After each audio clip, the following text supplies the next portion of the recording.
But before we do that, Jacob, please speak to us about urban farming and your strategy for getting farmers' products to market.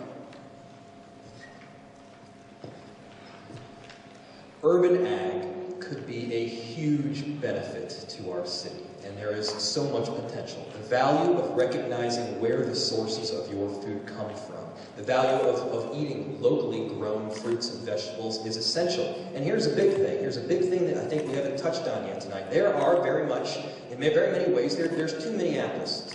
There's one Minneapolis that's doing quite well, that has locally grown fruits and vegetables in the fridge. They probably got organic countertops too, and they're doing well. And now you've got another Minneapolis that is very much so struggling. They don't have access to farmers markets, to locally grown fruits and vegetables. And what that contributes to is issues with health, right? Issues with health, and I'm an employment attorney, by the way, so I see this every day. If you got an issue with health, maybe you'll miss 2, maybe 3 days of work. When you miss 2 or 3 days of work, sometimes you get fired. When you get fired, you can't make the mortgage payments, and next thing you know, you're going homeless. It all comes back to the root, which is health. Now, we can promote urban ag in our area. Look around Northeast right over here, even where I live. You have very sound structures with flat roofs. Here's another piece, surface parking lots. We've got a ton of surface parking lots, and both on those flat roofs and in surface parking lots that aren't presently being used. Boom, urban ag, right there. We can do that, but we need one organization, and we need to lift some of the regulations that restrict that from taking place in the first place. Thank you. Diane, you're up. Well, I'm kind of a Minneapolis homegrown product, and the reason I say that is because I'm not only born and raised in the city of Minneapolis, but that's what we used to do. We used to till the soil, and having a garden in the backyard was always what we did.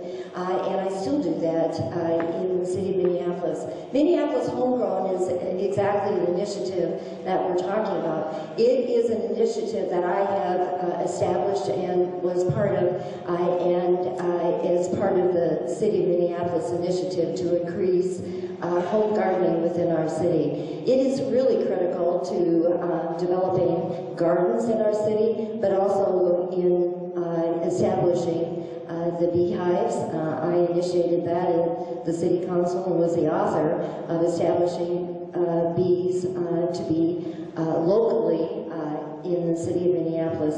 In addition to that, having fresh produce throughout our city is critical and has been an initiative that I've supported as part of our health department initiatives for homegrown Minneapolis. It is what we're doing. It is part of the DNA of who we are as the city of Minneapolis. On Lindale in 36, you'll probably notice that there's a new food market. And there's a new food market there because the other one was torn down. So we're bringing affordable and fresh foods throughout our city. That is something that I've initiated at the City Council. It's something that I practice as a person. It's something that I believe in, and that is what we are doing in the city of Minneapolis. This is not anything new. This is something that we are doing, and the reason we're doing it is because each and every one of us in the city of Minneapolis deserve to have fresh food, and we're bringing it through farmers market. I support the Northeast Farmers Market. I regularly buy my produce there. Thank you.